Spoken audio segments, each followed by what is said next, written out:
Welcome to Ayurveda Guidelines, Immune and Respiratory Health. Namaste, everyone. We are in this challenging time with the coronavirus pandemic happening all over the world. I thought I would make a quick video and share my Ayurveda lifestyle so that we all can protect our immune and respiratory health during these challenging times. I think it's first time, and at least in my life, it's the first time where how I take care of my health directly impacts everyone else around me. So I think it's our dharma, it's our righteous duty to take care of our health during these challenging times and make sure we eat healthy, we think healthy, we live healthy so that we don't get this virus and then spread it to everyone else around us, especially the elderly and people with health challenges. So I thought I would make this video and share my own personal Ayurveda lifestyle with you all, and I hope it is helpful. The fear virus spreads faster than the coronavirus. So we have to be very careful not to allow the virus of fear to inflict us, but be positive minded and take all preventative measures to keep ourselves healthy in body and mind during this time. Before I begin my presentation, I wanted to give you all a quick introduction. My name is Akshata Sheelvant. I also go by the name Akee for people who have a hard time pronouncing my name. I did this presentation previously to all the clients. Wanted to send them something that they can follow and practically apply Ayurveda during this time. And when I was doing that presentation, I thought I should also do this presentation to everyone else. I'm just going to share it to everybody who wants it because I know Ayurveda works, and I have been living this Ayurveda lifestyle for a really long time. I have a website. It's called JeevaLifestyle.com. I'm the founder of this website, and you can know more about me checking out my website. So let's begin this presentation. I always like to begin it with a prayer. This is one of the popular Shanti mantra called Peace Mantra, and all my presentations, all my webinars, even my consultations start with this prayer. So let's just take a moment so that we can absorb the wisdom of Ayurveda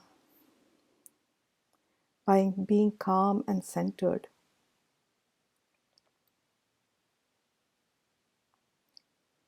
Om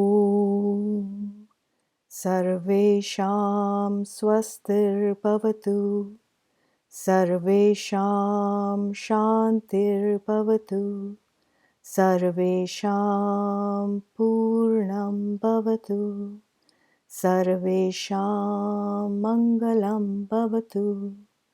Om Shanti Shanti Shanti.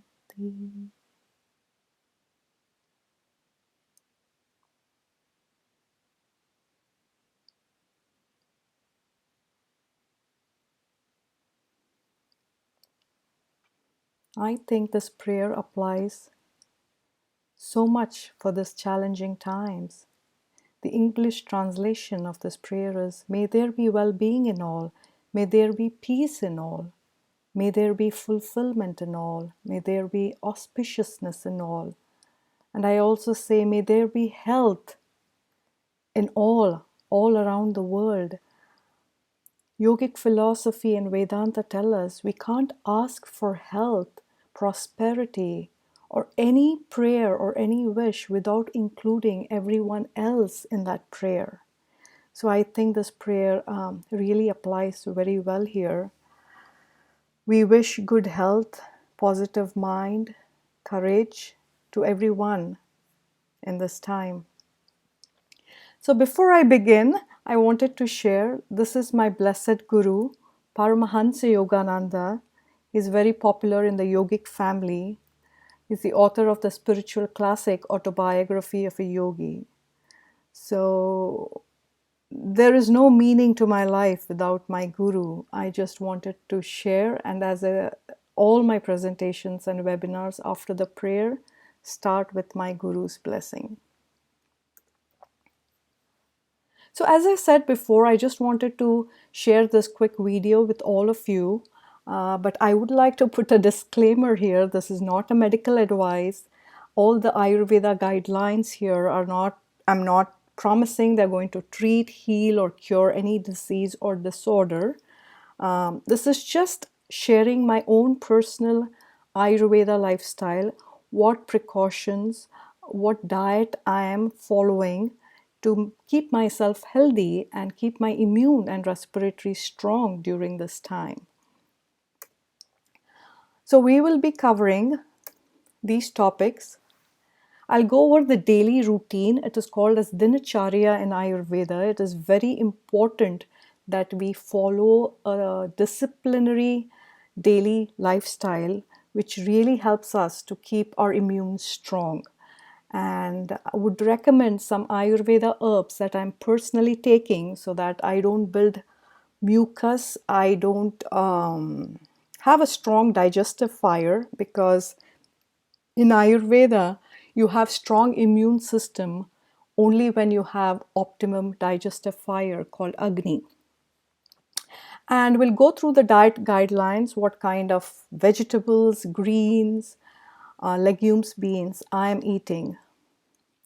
And we'll go through pranayama techniques.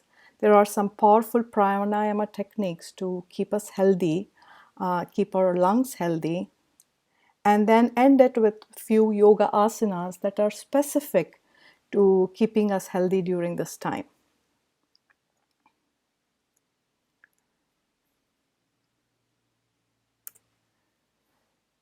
So as I mentioned, Dinacharya is a Sanskrit word meaning daily routine.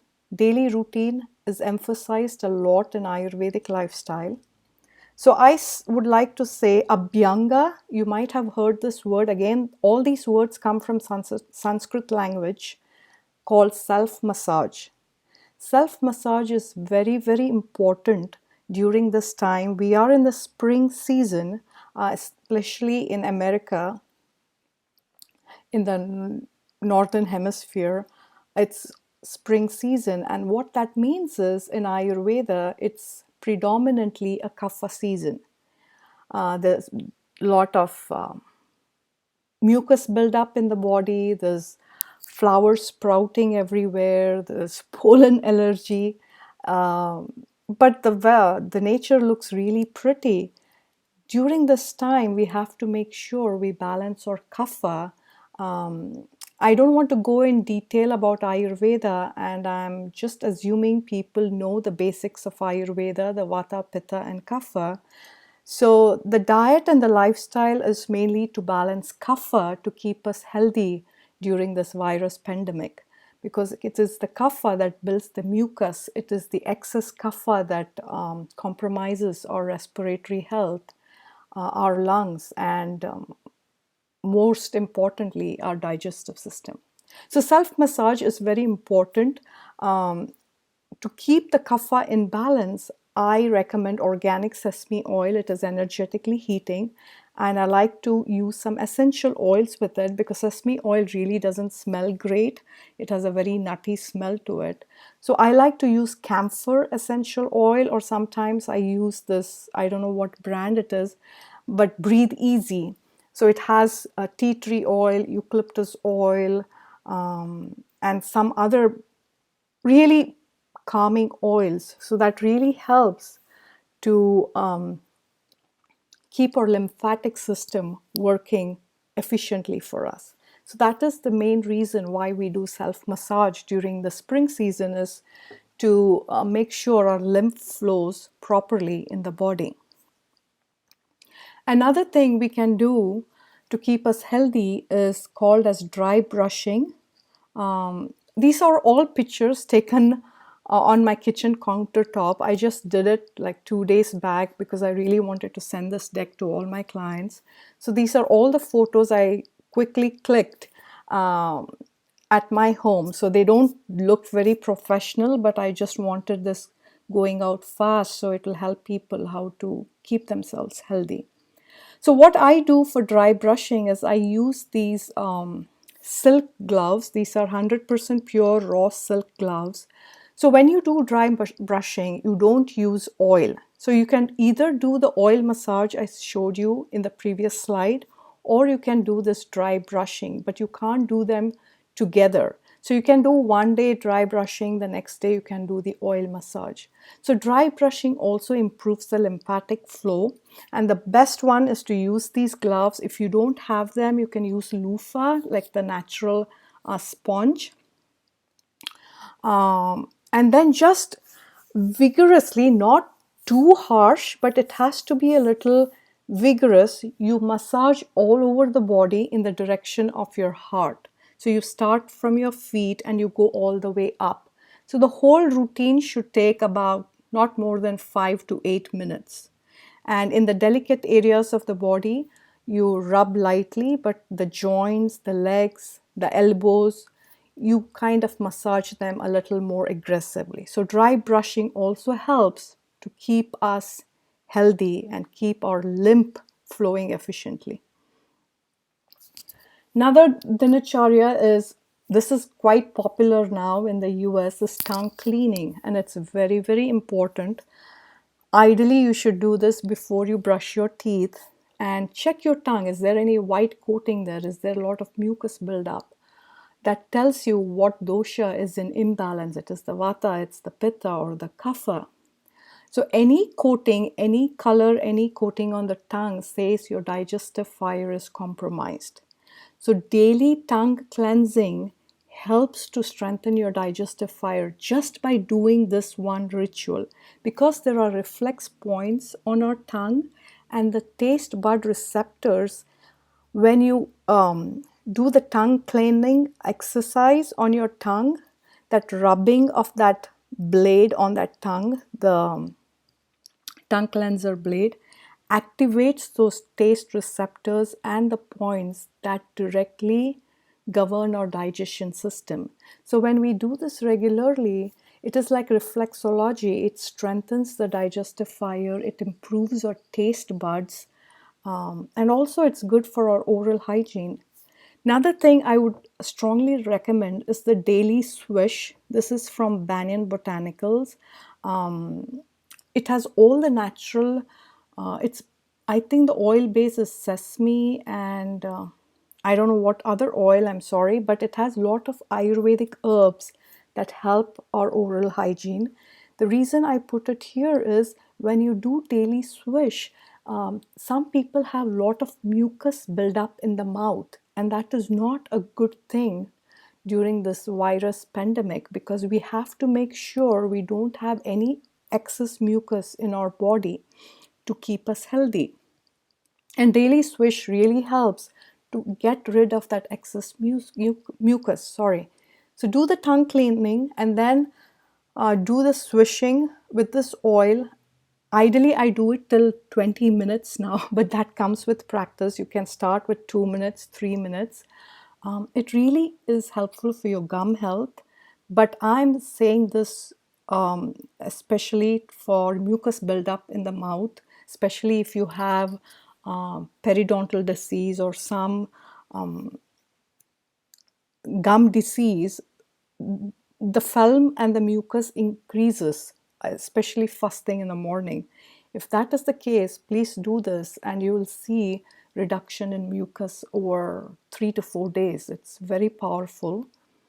And also, most of my Ayurvedic products I'm showing here is from Banyan Botanicals, but I would like to emphasize I'm not promoting their product or anything. This is the only product company that sells all the Ayurveda herbs, as far as I know, in the US. I am a wholesale customer, so I do get them at wholesale prices, but I'm really not promoting them. I'm not telling you to buy Banyan botanical products. But these are the ones I use, and I had to take photos quickly. So you will see most of my Ayurveda herbs comes from this company.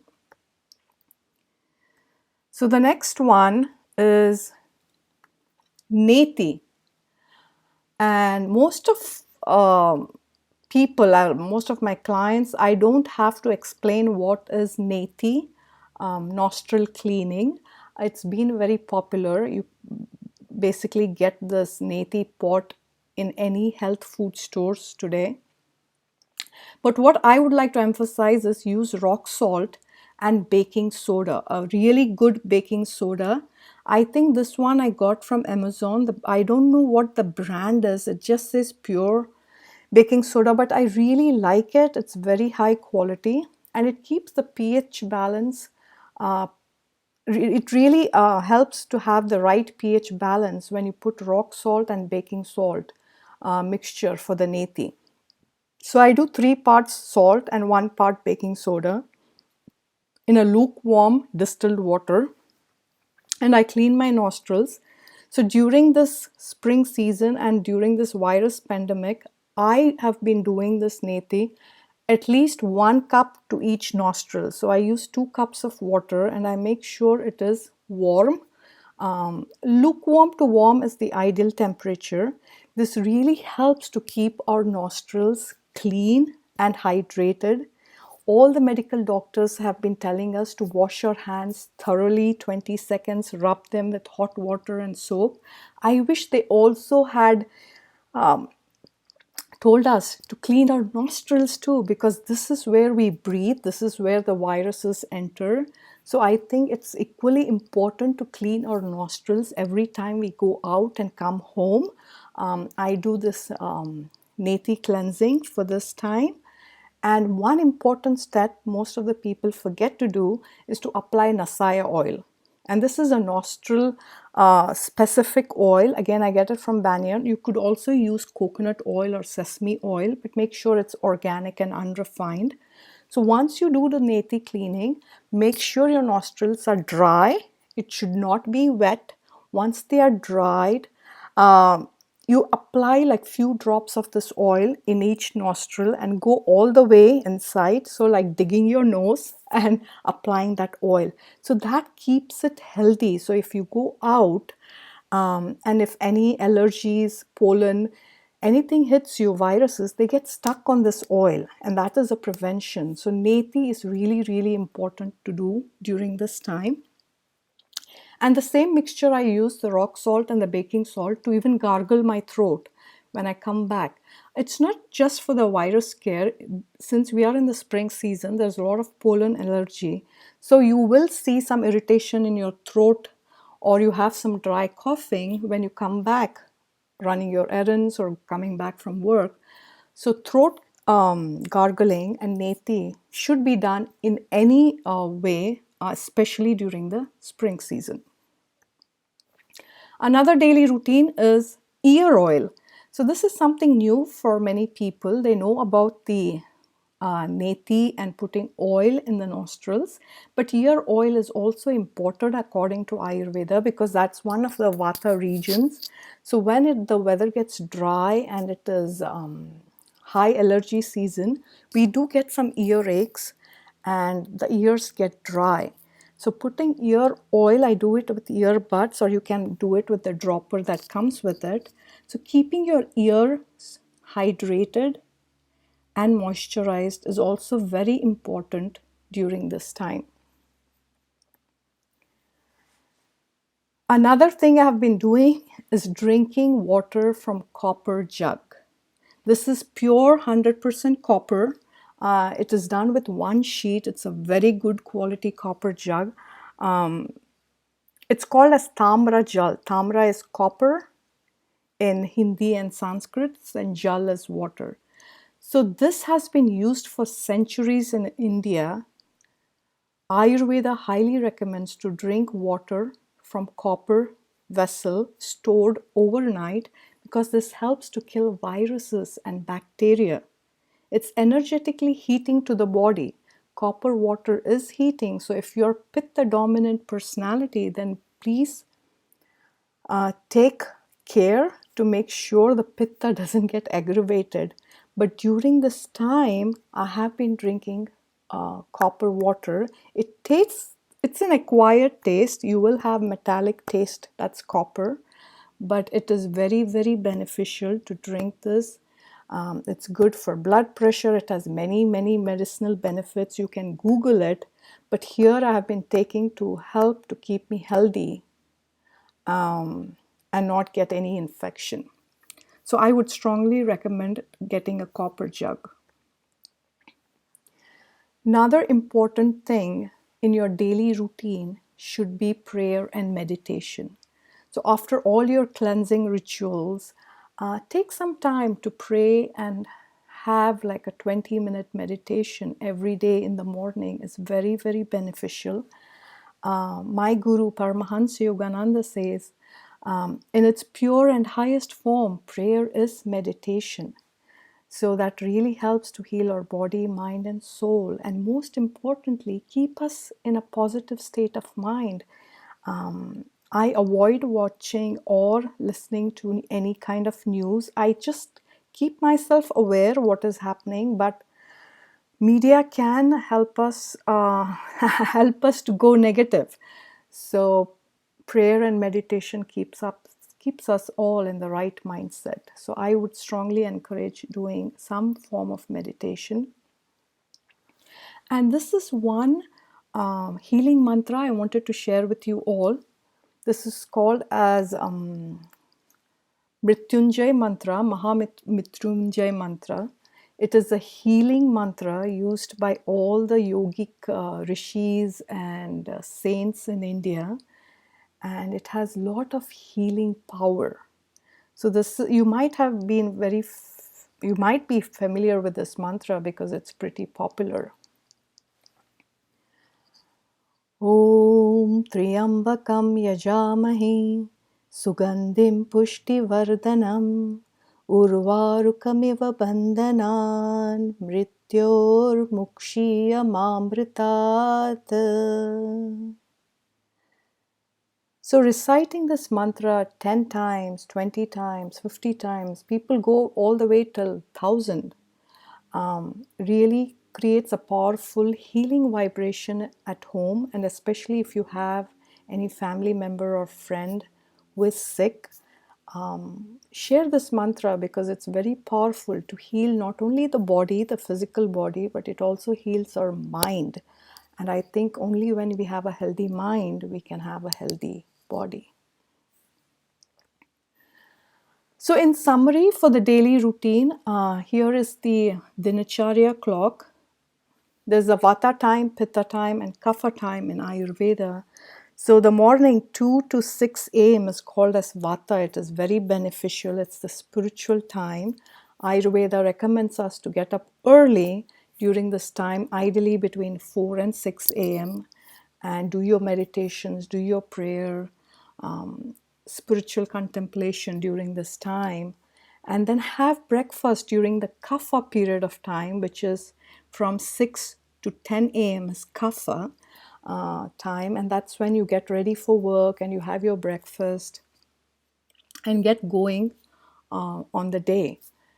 And then from 10 to 2 p.m. is called as Pitta time. This is when you are most productive too. You do work on important projects. But Ayurveda also recommends you have your biggest meal, the lunch, during 12 to 1 o'clock because your digestive enzymes are strong during this time, especially between 12 and 1:30. So the biggest meal of the day should be during lunch. And then again the Vata, Kapha, Pitta, and then again it starts Vata, Kapha, Pitta in the evening.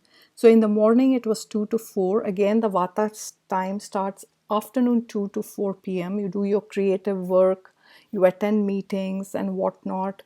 You can go to the gym, work out. And then from 6 to 10 p.m. is the Kapha time again, and this is when we have our dinner. And Ayurveda recommends, since the dinner comes in the kapha period of the time, we are suggested to have light meal, and heavy meal should be during the pitta time, and that is the lunch time. And then from 10 to again 2 a.m., 10 p.m. to 2 a.m. is the pitta time. This is when the real digestion happens, when we are sleeping. So we have to get out of the way when the digestion happens. So Ayurveda recommends that we go to bed by 10 p.m. so that we don't interfere in the digestion process.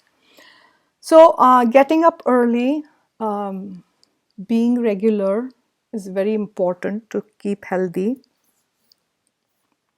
And I hope this helps.